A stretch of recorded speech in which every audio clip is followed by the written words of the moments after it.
Chapter 29, God's Worms. Overnight it poured, and the graveyard became a swamp.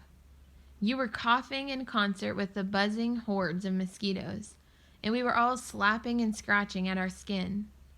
Your skin looked the worst. It wasn't just bumpy with bites, it was dotted with red where you scratched so hard you bled. Ruku's the sweetest of us all, Muthu said. That's why the mosquitoes like her best. Looks like she really needs a rest. Arul shot me a worried look. You girls want to stay here this morning? Ruku wants to make necklaces. Your voice was hoarse, but you grabbed your bag of beads and hugged it to your chest.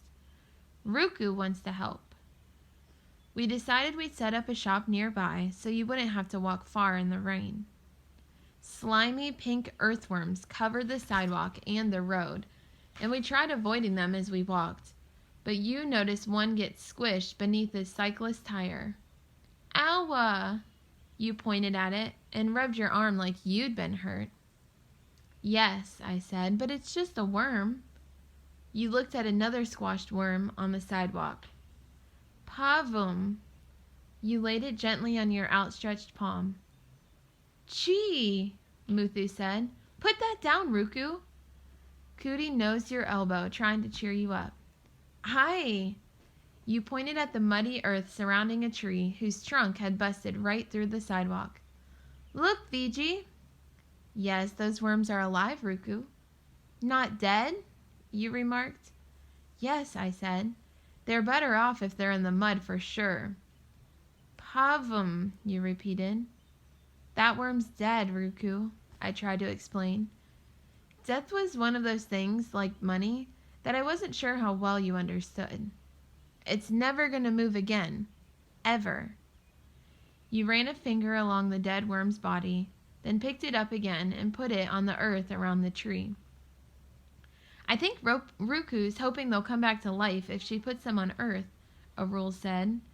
After all, the dead ones are only on the road or the sidewalk.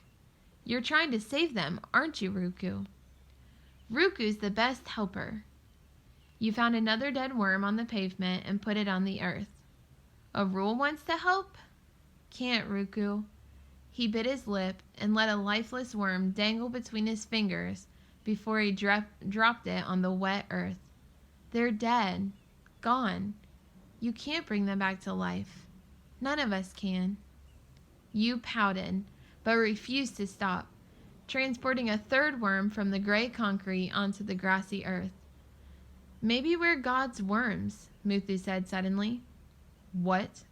Arul glared at him. I'm not being disrespectful, boss.